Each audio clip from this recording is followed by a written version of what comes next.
तो चैप्टर के स्टार्टिंग में हमें पास्ट के मोमेंट्स को दिखाया जाता है, जिसमें जियोंग के फादर जियोंग से कह रहे होते हैं कि जियोंग, तुम्हें इस तरह से लड़कों को घर के अंदर नहीं लाना चाहिए था। मैंने तुमसे पहले भी कहा है ना, तो तुमने ऐसा क्यों किया बताओ। तुम्हें मेरी बात सुननी चाहिए थी ना। और जब भी मैं तुमसे कुछ कहता हूँ तो तुम्हें एक आज्ञाकारी बेटी के जैसा सारी बातों को माननी चाहिए। तो जियोंग बोलती कि इनफ डैड, वो लोग मेरे फ्रेंड्स हैं और यहाँ नहीं आएंगे तो कहाँ जाएंगे, इसलिए आप उन्हें अंदर जा आने दीजिए और आप यहाँ से जाइए। उसके बाद सीन शिफ्ट होता है और हमें दिखाया जाता है प्रेजेंट का सीन, जहाँ जियोंग के रूम में उसके सारे फ्रेंड्स पहुँच जाते हैं और उसके फादर आके बोलते हैं कि गेस्ट लोग का वेलकम है यहाँ, और ऐसे बोल के वो चले जाते हैं। फिर थोड़ी देर बाद आते हैं और बोलते हैं कि तुम लोगों को कुछ चाहिए क्या। तो जियोंग बोलती कि डैड इनफ, आप जाइए यहाँ से, हमें कुछ भी नहीं चाहिए। और ऐसे बोल बोल के वो बहुत गुस्सा कर रही होती है। तो उसकी डैड बोलते हैं कि इन दोस्तों को बोलो कि ज़्यादा देर तक यहाँ ना रुके और जल्दी से जल्दी अपने घर चले जाए। और ऐसे बोल के उसके फादर चले जाते हैं। उसके बाद इन चारों को दिखाया जाता है जो कि जियोंग के पापा का आवाज़ सुन के ब्लैंक हो जाते हैं और उन्हें कुछ समझ नहीं आ रहा होता है कि क्या बात करें। और ऐसे वो लोग सोच ही रहे होते हैं। तभी ताई बोलता है कि जियोंग, तुम्हें पता है ली दा क्यों तुम्हारे बारे में इतना चिंता की कि कल पूरा रात रोई है, और इधर क्यों सोच रही होती है ये कब हुआ, मैं कब रोई। तो ताई की बात सुन के जियोंग को यकीन नहीं हो रहा होता है। ऐसे पूछती है कि क्या क्यों सच में मेरे बारे में चिंता कर रही थी। तो ताई बोलता है कि हाँ और नहीं तो क्या। उसके बाद बोलता वैसे तुम कैसी हो। और उस दिन ऐसे वो बोल ही रहा होता है। तभी जियोंग बोलती है कि मैं ठीक हूँ, लेकिन मुझे उस दिन के बारे में कुछ भी याद नहीं है। तो ताई उसके पास आके बोलता है कि कोई बात नहीं, अच्छा है कि तुम्हें बैड मेमोरीज याद नहीं है, वैसे भी बुरे यादों को भूल जाना ही बेहतर होता है। उसके बाद ताई बोलता है कि दाक्योंग, तुम कुछ बोल क्यों नहीं रही हो, बोलो कुछ। तो क्यों बोलती है कि मैं, अच्छा हाँ मुझे तो बोलना है। उसके बाद बोलती कि जियोंग, मैं उस दिन जो तुम्हें बोली, ऐसे वो बोली रही होती है। तभी जियोंग बोलती कि इट्स ओके दाक्योंग, मुझे तुमसे माफ़ी मांगनी चाहिए। तो क्यों सोचती कि क्या बोल रही है ये। तो जियोंग बोलती कि मुझे पता है कि तुम मेरे साथ ऐसा क्यों व्यवहार की, मुझे पता है कि मैं लेवल 3 की हूँ ना, इसलिए तुम ऐसा व्यवहार की, और अब तुम्हें मेरे साथ रहने में प्रॉब्लम भी हो रहा होगा, यही बात है ना। तो क्यों बोलती कि ये क्या बोल रही हो तुम, मुझे कोई फ़र्क नहीं पड़ता कि तुम किस लेवल की हो, और उस दिन तुम्हें दूर जाने के लिए जो मैं कही उसका ये रीज़न नहीं था, इसलिए मैं तुम्हें यहाँ पे बताने आई हूँ। उसके बाद क्यों कुछ कुछ बोलने जा ही रही होती, तभी जियोंग बोलती है कि प्लीज़ क्यों कुछ मत बोलना तुम, मैं सब रीज़न समझती हूँ। और ऐसे बोल के वो रोने लगती है। उसके बाद बोलती है कि दाक्योंग, तुम कुछ नहीं जानती हो, कुछ भी नहीं, इसलिए तुम कुछ भी मत बोलो। और तुम कुछ भी नहीं जानती हो कि तुम्हारे जाने के बाद मैं कैसा फील कर रही थी, और तुमने जिस तरह से मुझे छोड़ा, मुझे इस इंसिडेंट से रियलाइज़ हो गया कि स्कूल में जिसके लेवल कम होते हैं उनके साथ कैसा व्यवहार किया जाता है और उन्हें कैसा फील होता होगा, मुझे सब समझ में आ गया है, क्योंकि मैंने ये फील किया है। इसलिए दाक्योंग, तुम अगर नहीं जानती हो तो कुछ भी मत बोलो, तुम्हें कुछ भी नहीं पता। और ऐसे बोल के वो कंटिन्यू रोए जा रही होती है। उसके बाद बोलती कि सॉरी दाक्योंग। तो क्यों बोलती कि इट्स ओके, तुम ज़्यादा सोच रही हो और रो मत इस तरह। उसके बाद बोलती है कि जैसा तुम्हें फ़ील हो रहा है तुम मुझे उसी हिसाब से ट्रीट कर सकती हो, पर प्लीज़ इस तरह से रो मत, ये बहुत ही अनोइंग है और मुझे बहुत एम्बैरस भी फील हो रहा है। तो जियोंग को ये सुन के और बुरा फील हो रहा होता है और वो और रोए जा रही होती है। तो ताई बीच में आके बोलता है कि जियोंग, तुम दाक्योंग का बात मत सुनो, ये जैसा बोल रही है वैसा कुछ भी नहीं है, ये भले तुमसे क्रूएल बात कर रही है पर ये सच में तुमसे बहुत प्यार करती है।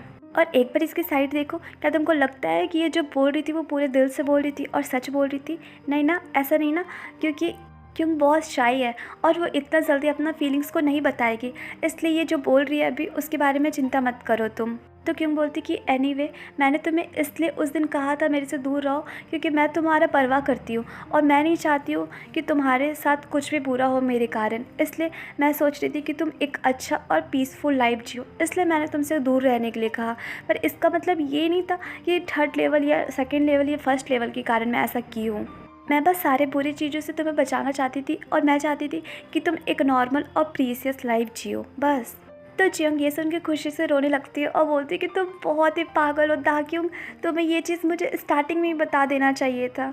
मैं ये सोच सोच के परेशान थी कि तुमने मुझे लेवल के कारण छोड़ा है, पर ऐसा तो कुछ था ही नहीं, काश तुम मुझे पहले बता देती तो इतना सीन होता भी नहीं। और इधर दिखाया जाता है ताई और उनको, जो कि सोच रहे होते हैं कि चलो ये मैटर इजीली सॉल्व हो गया। उसके बाद जियोंग बोल रही होती है कि दाक्योंग, तुम्हें पता है मैं स्टार्टिंग में तुम लोग के साथ इसलिए रहना स्टार्ट की थी क्योंकि मेरे कोई फ्रेंड्स नहीं थे और मैं लेवल 3rd की थी, लेकिन अब मैं तुम्हें बहुत पसंद करती हूँ दाक्योंग, मुझे फ़र्क नहीं पड़ता कि तुम भी किस लेवल की हो, लेकिन मैं तुम्हारे जैसा बनना चाहती हूँ, स्ट्रॉन्ग और कॉन्फिडेंट। और इधर दाक्योंग जियोंग का बात सुन के ब्लैंक हो जाती है उसके बाद जियोंग क्योंग को हक करके बोलती है कि दाग्युंग, मैं तुम्हारे जैसा बनना चाहती हूँ, मैं तुमसे प्यार करती हूँ और मुझे तुम अपनी लाइफ में चाहिए। मैं चाहती हूँ कि तुम मेरी लाइफ में डेली रहो। और ऐसे बोल बोल के वो बहुत रो रही होती है।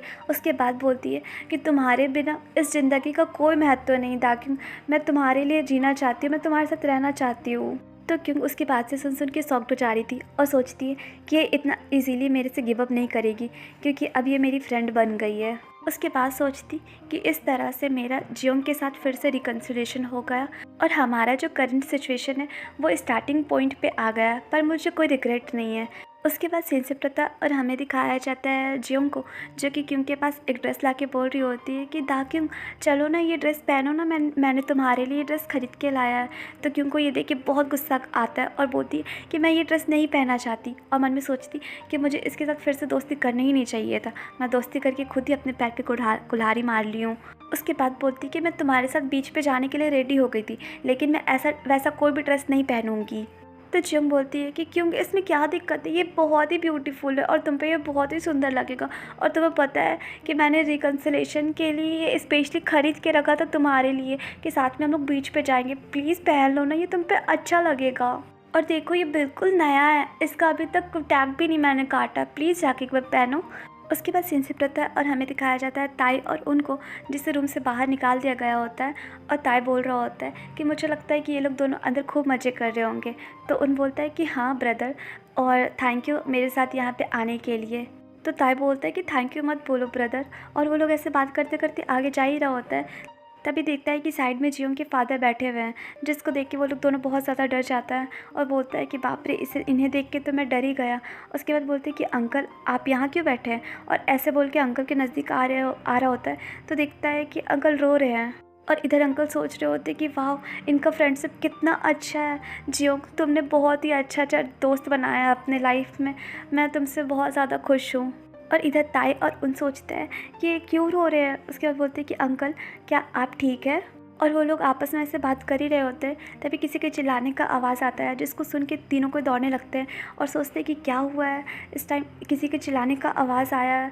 उसके बाद कोई बोलता है ये तो जियोंग का आवाज़ जैसा लग रहा है, तो दूसरा बोलता है कि हाँ चलो चल के देखे क्या हुआ है। उसके बाद दोनों को रूम पहुंच जाता है और जैसे दरवाज़ा खोलता है, दाक्युंग को देख के शॉक्ड हो जाता है।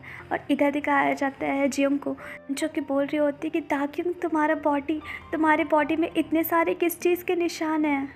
और बेचारे जियोंग को क्योंग के बॉडी के निशान देख के बहुत बुरा लग रहा होता है। उसके बाद क्योंग बोलती कि अब तुम जान गई हो ना कि मैं इस तरह का ड्रेस क्यों नहीं पहनती हूँ।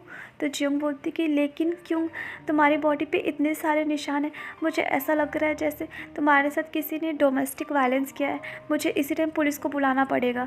तो क्योंग बोलती कि बस हो गया, तुम इतना परेशान मत हो। और इधर दिखाया जाता है ताई और उनको, जो कि पूरा ब्लैंक हो जाता है, और ताई बोलता है कि क्यों कुछ ड्रेस पहन लो। और उन क्यों को देख के शॉक्ड हो जाता है और ब्लश भी कर रहा होता है। तभी क्यों बोलती कि तुम लोग यहाँ कैसे आए और यहाँ क्या कर रहे हो, तुम लोग जाओ यहाँ से, निकलो, और तुम लोग मेरे साइड मत देखो, यहाँ से जाओ। उसके बाद सीन शिफ्ट होता है और हमें दिखाया जाता है चारों लोग एक जगह बैठे होते हैं और जियोंग बोल रही होती है कि तुम लोग एग्री हो ना साथ में बीच जाने के लिए। तो ताई कुछ बोल रहा होता है, तो जियोंग बोलती कि तुम क्या बोलना चाह रहे हो, नहीं जाओगे तो ऐसा सोचना ही मत, हम लोग साथ में जा रहे हैं। तो ताई बोलता है लेकिन तुम लोग के साथ मैं जाके क्या करूँगा, तुम लोग बच्चे लोग हो और मैं इतना बड़ा हूँ। तो जियोंग बोलती है कि तुम कितने साल के हो। तो ताई बोलता है कि मैं 28 साल का हूँ। तो जियोंग बोलती कि वाह तुम इतने बड़े हो, अभी तक हम लोग को इसके बारे में रियलाइज़ हुआ ही नहीं। तो ताई बोलता है कि ठीक है, अब तो मुझे अंकल बोलना। उसके बाद उन क्यों को बोलता है कि याद है मैं तुमसे उस दिन कह रहा था कि कुछ सरप्राइज़ तुम्हें देना है, लेकिन मेरे पास टाइम नहीं था इसलिए मैं दे नहीं पाया। तो क्यों बोलती कि हाँ याद है। उसके बाद बोलती कि दिखाओ क्या सरप्राइज़ है। तो उन फ़ोटो निकाल के दिखाता है और बोलता है कि ये देखो, मुझे ये दिखाना था, ये स्पोर्ट्स फेस्टिवल के दिन का ग्रुप फ़ोटो है, और वो सब में बांट देता है फ़ोटो।